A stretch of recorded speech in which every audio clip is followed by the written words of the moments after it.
ধরুন আপনি সারা জীবনে 1 কোটি টাকা ইনকাম করবেন। কয় কোটি? 1 কোটি টাকা ইনকাম করবেন, এটা নির্ধারিত, আল্লাহ তাআলা ফিক্স করে ফেলেছেন, এটা আল্লাহর সিদ্ধান্ত। কিন্তু এই 1 কোটি হালাল পন্থায় আপনি উপার্জন করবেন না হারাম পন্থায়, এটা আপনার সিদ্ধান্ত। পরিশ্রমী হন, যদি আপনি সৎ পথ অবলম্বন করেন তাহলে ওই 1 কোটি আসবে আপনার কাছে, কিন্তু হালাল পন্থায়।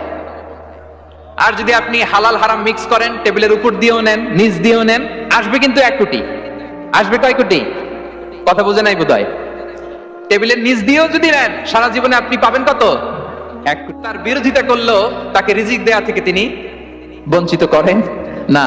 His disobedience effects the risk but not stop the risk. আপনি যদি আল্লাহর অবাধ্য হন, আপনার রিজিকের বারাকা হয়তো কমে যাবে, কিন্তু রিজিক বন্ধ হবে না।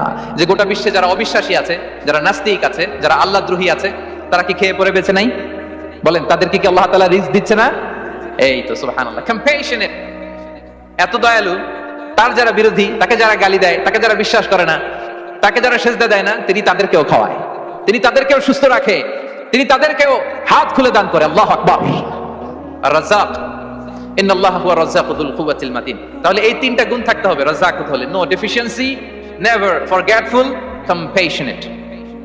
এবং আল্লাহ তাআলা বলছেন, আম্মান হাযাল্লাযী ইয়ারযুকুকুম ইন আমসাকা রিজকাহ বাল লাজ্জু ফি উতুমি ওয়া নুফুর। সূরাতুল মুলক আল্লাহ বলেছেন যে তিনি যদি রিস্ক বন্ধ করে দেয়, তাহলে এই রিস্ক তোমাদেরকে কে দিবে? আছে কেউ দেয়া? সূরা মুলকের শেষ আয়াতে আল্লাহ বলেছেন যে তোমরা যে সুমিষ্ট পানি খেয়ে বেঁচে আছো, এটা যদি একেবারে জমিনের অতল গহ্বরে আমি নিয়ে যাই, কে এনে দিবে তোমাদেরকে পানি?